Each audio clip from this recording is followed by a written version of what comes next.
Hey guys, it's Curlytashh. Welcome back to my channel. And if you're new here, welcome. What's good? What's poppin'?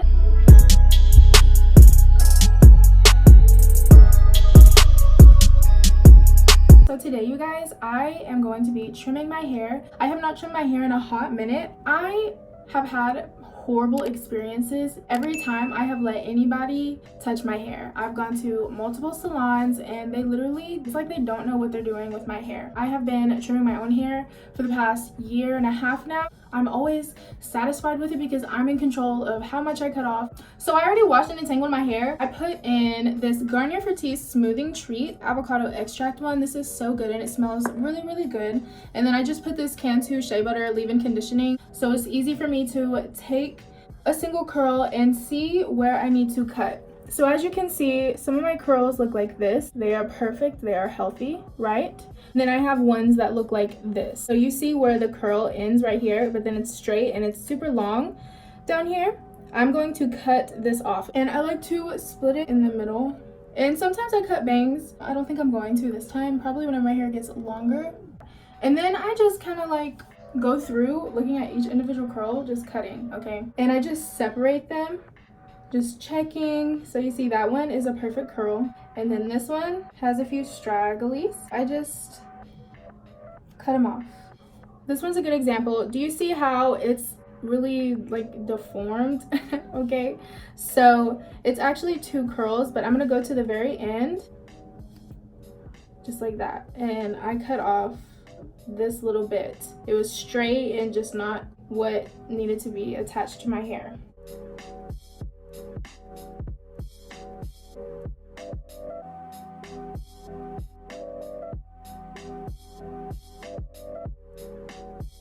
Prime example. Do you see how the curl is really like not how it should be, especially towards the end?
Okay guys, so that's all for this video. If you enjoyed this video, please like this video, comment on this video, and subscribe to my channel, you guys. And I will see you guys in my next video. Bye guys.